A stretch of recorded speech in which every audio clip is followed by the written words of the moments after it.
అందరికీ నమస్కారం అండి. నేనండి మీ జమ్మల బడుగు జవాబులు జాలరెడ్డిని మాట్లాడుతున్నా అండి. మరి మనకి ఈ రోజు వచ్చిన ప్రశ్న ఏంటంటే, ఒరే జాలరెడ్డి, ఆర్థిక విధ్వంసం అంటే ఏటో చెప్పరా? అజ్జ బాబోయ్, పెద్ద ప్రశ్న అడిగారు. మరి వివరంగా చెప్తా, ఓపిగ్గా ఇనుకోండి. ఇక అభివృద్ధికి అడ్రస్ అనేది ఉంటే అది బాబోరే అంటూ నిత్యం కొట్టేరు డప్పు. ఇక 2024-25 సంవత్సరం యొక్క రాష్ట్ర లెక్కలు బొక్కలు చూస్తే దొబ్బింది నాకు చిప్పు. ఏదో తేడాగా ఉందేంటి? ఇక ప్రూఫ్స్ తో కొడదామని క్యాగ్ రిపోర్ట్స్ నుండి సేకరించా 2024-25 సంవత్సరం యొక్క ఫైనాన్షియల్ డేటా.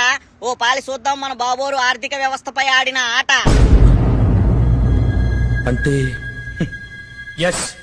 ఇక రెవెన్యూ డెఫిసిట్ అనగా రెవెన్యూ లోటు చూసుకుంటే 2023-24 సంవత్సరంలో 38,683 కోట్లుండగా 2024-25 నాటికి 60,285 కోట్లకు చేరుకుందండి. అంటే గత ప్రభుత్వంతో పోలిస్తే మన బాబోరు పగ్గాలు చేపట్టాక ఈ రెవెన్యూ లోటు 36% పెరిగిందన్నమాట. ఇక ఫిజికల్ డెఫిసిట్ అనగా ఆర్థిక లోటు చూసుకుంటే 2023-24 సంవత్సరంలో 62,720 కోట్లుండగా 2024-25 సంవత్సరంలో 81,071 కోట్లుందండి. అంటే గత ప్రభుత్వంతో పోలిస్తే మన బాబోరు అడ్మినిస్ట్రేషన్ లో దాదాపు 23% ఎక్కువగా నమోదైందండి. అంటే అది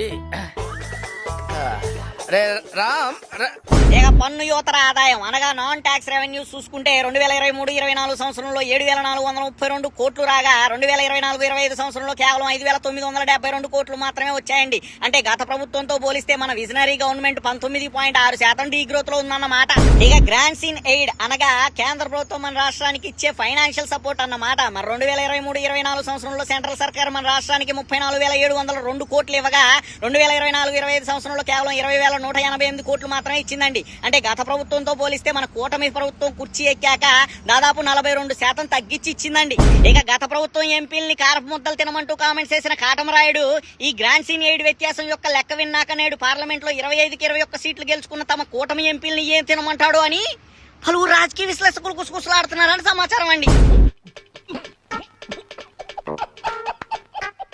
ఇక మన బాబోరు మన రాష్ట్ర ఆర్థిక వ్యవస్థపై చేసిన విధ్వంసపు యొక్క లెక్కలు వివరించేందుకు ప్రస్తుతం సమయం సరిపోవట్లేదండి. మరి కొన్ని లెక్కలు బొక్కలు పార్ట్ 2లో డిస్కస్ చేద్దాం. మరి ప్రస్తుతానికి ఉంటాండి. మరి ఏమన్నాడు? ముందుంది ముసళ్ళ పండగ అని. ముద్దొస్తున్న మాయ.